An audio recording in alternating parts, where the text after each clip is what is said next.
Hey, welcome to the channel. I'm Musically Malnourished, and you're on my journey to go deep and wide in discovering new music and artists. We are closing out Bittersweet, the 2025 album from Jon Bellion called Father Figure. This is track number 14, My Boy. I guess with this being the last track on the album, and I shared this at the close of the last video when we were in the track Don't Shoot, Jon Bellion has I have to imagine opening and closing an album is a big feat for an artist, trying to figure out, man, what are good bookends, right? Because obviously the substance in the middle matters. You don't want it to like meander in the middle, but those bookends. With the way Jon's going in this album, I could totally see him taking a more subdued and heartfelt, very pointed in his lyrics for this.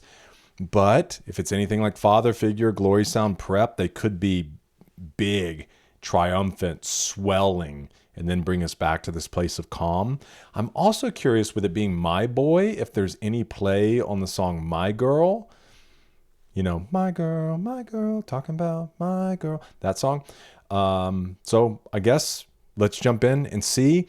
We're going to go listen to the song, maybe make some comments along the way, and then we'll take a look at the lyrics at the very end.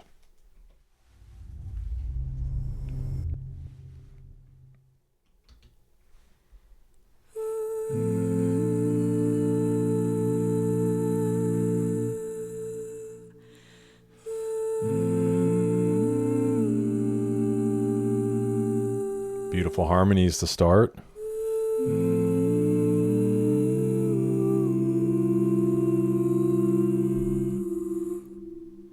Stay young. Stay small, my boy. Fit inside these arms forever, 'cause the Female world's not vocals are all so it's cracked up to. clean and beautiful.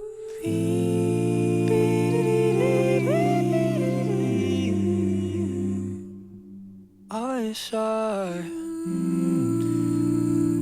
I cry, my boy. Soon you'll see the world is not this room, and I can't keep you from the pain that you'll have to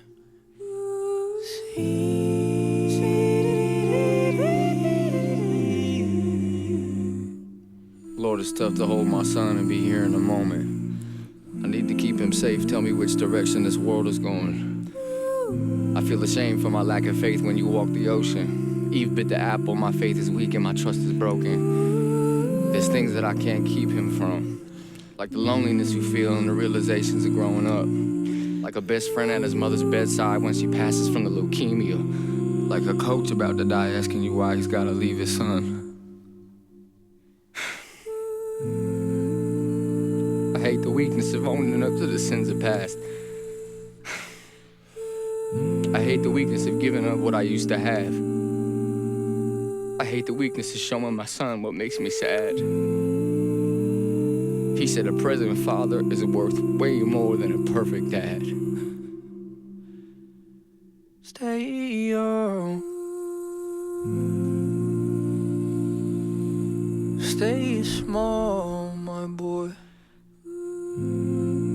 Fit inside these arms forever, 'cause the world's not all it's cracked up to be.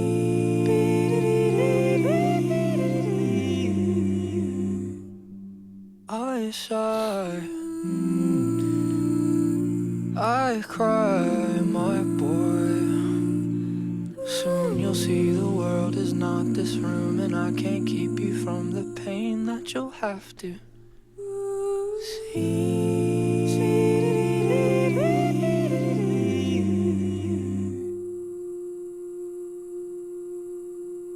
stay young.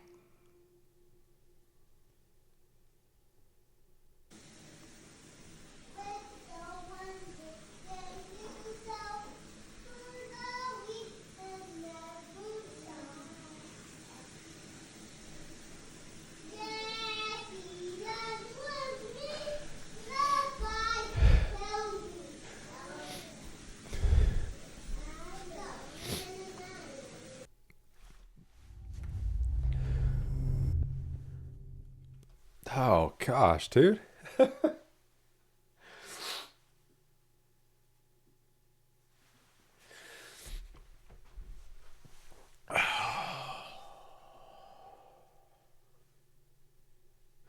Dang it, Jon. And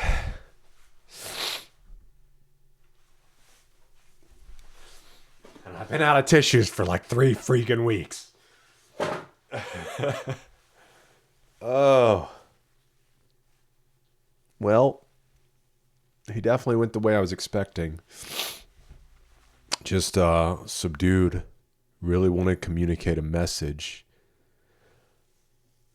which was very much kind of like the beginning of God's Hands from Glory Sound Prep. You know, the wrestling of questions and with his father, and like his father kind of painting a picture of why the memories matter. And then obviously it swells from there, but he kept it. Man, the end really got me because, you know, I kiss my sons on the head at night, every night. But my daughter, you know, I sit on her bed and I scratch her back and I sing Jesus Loves Me to her. And I'm not a good singer, but I do that every night. And then she has a little snow globe music box thing from Disney, with Disney Castle in it. And so I turn that, and that's our nightly routine. We do it every single night. So that whole last line of him, his kids singing that got me. Okay, let's hop over and see what Jon has to say. So, total transparency, I just signed merch for 4 hours. Typing about this song is literally too hard for me. The crowd is piling in for the aux session. They're chanting lyrics. And to write about the most vulnerable song literally of my life, I just don't have it in me. Louis is telling me to wrap this up, or Lewis, I don't know, so I can go say what's up to my friends that just got here. Hard to paint the picture of how I'm feeling right now. People still caring about an artist after he left for so long. I don't really know what to say. Gonna go play some music for some friends and enjoy the night. So thanks. Thanks for believing in me. Thanks for still caring. Thanks for it all. It's been a heck of a ride. Father figure out now. Jeez, dude. Stay young. Stay small, my boy. Fit inside these arms forever. 'Cause the world's not all it's cracked up to be. I sigh. I cry. My boy. Soon you'll see the world is not this room.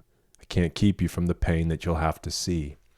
Obviously, Jon knows your child has to grow up. Your child has to grow older. Your child will experience things that you will be able to rescue them from, and some you will not be able to. You know, my oldest son is 14 now, moving pretty close to 15. And I heard somebody say one time that when your kids are young, you steward their hands. You don't touch that. No, don't go there. Sit here. Stay. Stay like a dog. You really are. You're making sure that what's in their hands and where their body goes is safe. To an extent, obviously, you let them test the edges. And I mean, it was my kids, you know, we're climbing trees. And your goal as a parent is to shelter them to an extent, right? Shelter doesn't have to be a bad thing. Shelter is good to protect you from certain elements.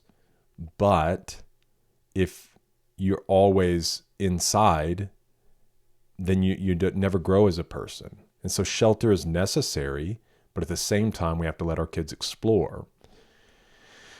And they've got to put things to the test. So when they're little, that's very much with their hands. And, you know, maybe they want to do something and you're like, oh, I don't think that's a good idea. You know, and then you let them try while you're there, making sure they don't harm themselves. And so as they get older, though, you move from stewarding their hands to stewarding their hearts. They start feeling bigger emotions. And you're still there as shelter, but you cannot completely close them in from those things. And so you're there to more and more as they get older, you become that person that, like, I don't know, you have to let them go out. They're going to have their first heartbreak. They're going to make mistakes. And you're still that shelter to guide and give wisdom and protect them from making mistakes that they can't, that may take more time to recover from than should be. There are some mistakes you don't have to make. Like, you don't have to smoke crack. Okay? We just tell you, like, that's bad. Don't do that. Okay? But there are mistakes not on those kinds of levels that they're going to have to go out. They're going to have to get in social circles and say something stupid and feel embarrassed. And you're going to have to feel a little embarrassed too. Like, dude, you know better than that. But here's how we can do this better. And so I know Jon is aware of all of that, but there is that thing inside of you that just, man, as a parent, it's hard. So hard. And obviously it's even for me, it's just beginning, I'll have to see them grow up, and hopefully they can learn from me and the mistakes that I made and do a little bit better, but they will make their own mistakes. They'll lose their first job and all those things. Lord, it's tough to hold my son. And dude, when he got all raw here in the middle, we'll get there in a second. Jeez. It's tough to hold my son and be here in the moment. I need to keep him safe. Tell me which direction this world is going, right? Like, give me the inside knowledge so I can keep him from the dangerous things. I feel the shame from my lack of faith when you walk the ocean. Eve bit the apple. My faith is weak and my trust is broken. So obviously he's just recognizing, man, when sin enters into humanity, there's a fracture there, and it brought weakness into this world. It brought temptations and ultimately, obviously, sin as a result of all those things, or all those things are a result of sin. And so he's just talking about how, as a person, his faith's weak. He struggles to trust. It was interesting too. I heard a missionary one time. So somebody that, this was like a missionary to another nation in India. He spent most of his life in India building orphanages and doing all kinds of things there. And that's what he did. And he had been in some dangerous places and gone through some really difficult things. And then obviously, like, they come home every couple of years, they fundraise and share the work that they're doing, things like that, and then go back. But as his daughter got older, one day his daughter came to him and said, I feel called to India. And this man that had spent his life on the edge, trying to follow what he felt like the Lord had called him to do, when his daughter said, Dad, I want to go do that, there was a thing in him that was like, no, there's no way. And it's just funny, because that's what he did. And his parents had to let him. And I understand it could be a little more difficult with a daughter. But like, somebody had to say, go chase it. And yet when his daughter comes to him and says that, he's like, no, I don't want you to experience what I've experienced. This man had seen dead babies left in street gutters, just horrible things. And he said that in a time of prayer, the Lord corrected him, rebuked him, and said, do you think that you can take better care of her than I can? And it just broke him, because that's not to say that things don't happen, that tragedies don't happen, but ultimately, God made her. God knows his purpose for her, and her call is to pursue that purpose. And he doesn't want to stand in the way of that. But yet there's that thing as a father, right? That's like, I don't want you to experience that. But that's what he's recognizing, right? This his lack of faith. His faith feels weak. His trust is broken. There's things I can't keep him from. Like the loneliness you feel in the realizations of growing up. Like a best friend at his mother's bedside when she passes from leukemia. And I'm sure he's talking about his own experiences, right?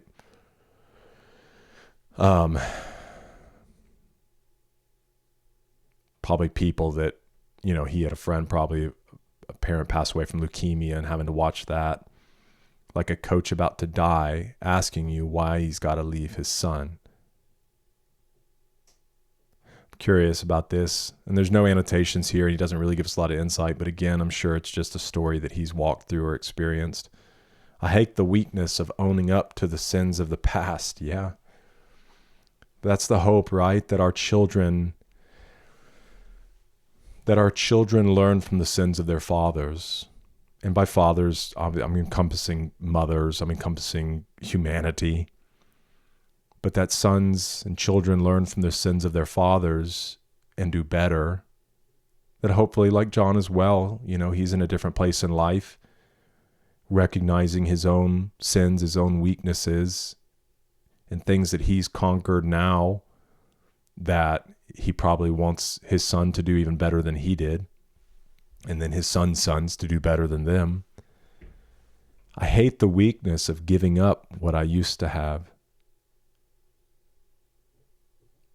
I hate the weakness of showing my son what makes me sad. He said a present father is worth way more than a perfect dad. Man. There are no perfect fathers. There's one perfect father. And we, like imperfect fathers, are trying to learn from him. But this right here, presence. Presence is so important. And some aren't as afforded as much opportunity. Here's something interesting. I was talking to a friend recently, a guy who's very successful, and he just talked about his childhood. His father worked so much, but it wasn't like for nice things. They worked for survival. And he just talked about his dad's work ethic and how, they really didn't see him a lot. But the way he talked about him, he had such a good relationship with him. And I questioned him on it. And I think for him, he just realized like his dad just did what he had to do for the family to survive and thrive. And yet, when his father was around, his father was present.